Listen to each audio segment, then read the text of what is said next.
Сәлеметсіздер ме балалар? Кәсіби қазақ тілі сабағын бастаймыз. Сабақтың тақырыбы мамандық таңдау.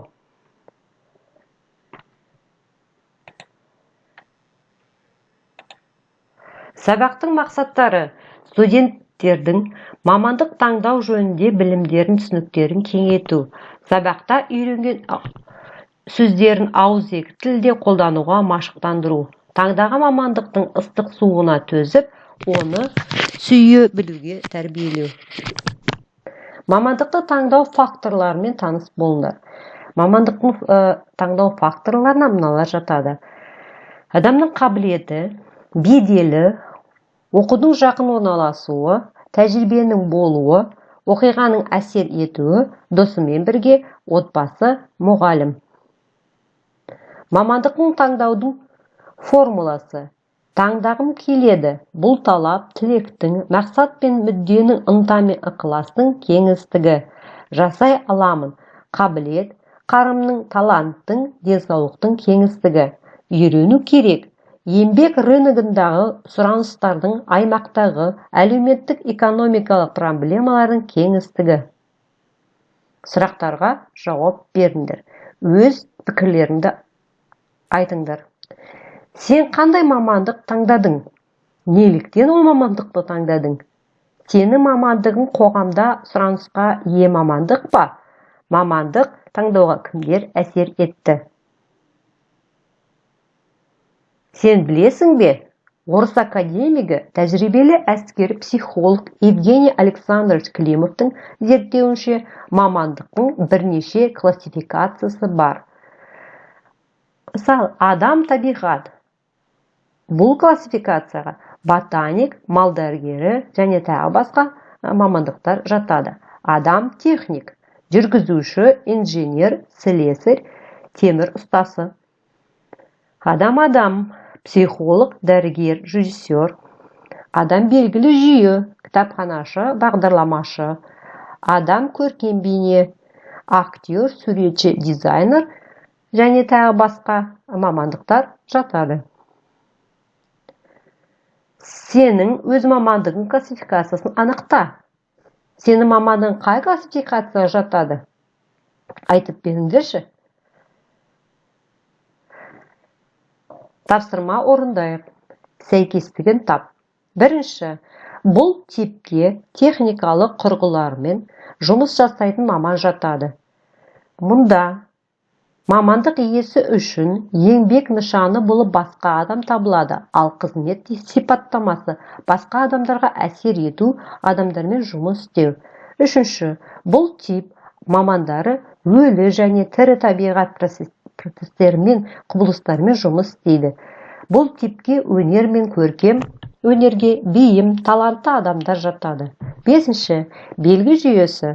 Бұл типті таңдаған адамдар абстракт ұғымдармен жұмыс жасауды білуі керек және ой өрісі өте кең болу керек. Сендер кестенің оң жағындағы мамандық классификациясын сәйкестендіру керек. Келесі слайд. Балалар, қазіргі заманда жаңа мамандықтарға сұраныс көп. Сол жаңа мамандықтардың анықтамасын білейік, жауабын жазайық. Сендерге алдын ала карточкалар таратылған. Онда мына сұрақтарға жауап бар. Бірінші, тауарларды сатуда ғана емес, оның қалай өндірілетінін жақсы білетін маман қалай аталады? Екінші, бұл жүк тасымалын қадағалайтын маман. Үшінші, компанияның өнімді сату, жарнамалау және өткізу жұмыстарымен шұғылданатын өкілі. Төртінші, сайт жасаумен шұғылданатын маман. Бесінші, сайт үшін контент құраушы. Алтыншы, қызметшілердің потенциалы өсіретін маман. Келесі, сауда өкілдіктерінің жұмысын қадағалайтын, жаңа бағыттарды айқындайтын маман. Сегізінші, әлеуметтік зерттеулер үшін сауалнама, сұхбат жүргізетін маман. Тоғызыншы, ресторанда сусындардың таратылуына жауапты кәсіби маман.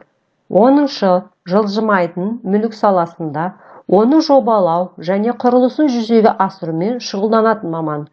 11-ші, оның жұмысы брокердің жұмысына ұқсайды, бірақ акцияларды сатып алуға және сатуға өз ақшасын жұмсайды.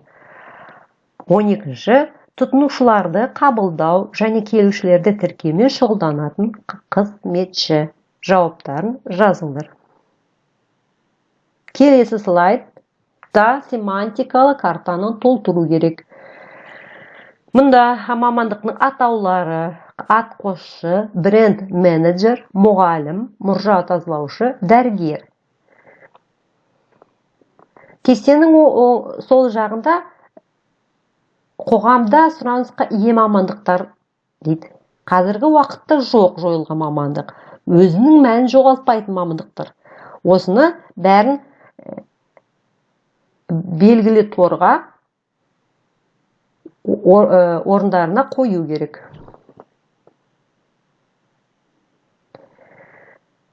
Балалар, сабағымызды мына өлең шумақтарымен қорытындылайық. Мамандықтың жаманы жоқ әлемде, жаман қылған жалқаулар бар әр елде. Сондықтан да жалқаулықты тастайық, игі істермен өмір жолын бастайық. Оқыған маман шын маман, мамандық алмай қоймайық. Үйренем десең жалықпа, мамандық сырын анықта. Осымен біздің сабағымыз аяқталды. Назарларыңызға рахмет, сау болыңыздар.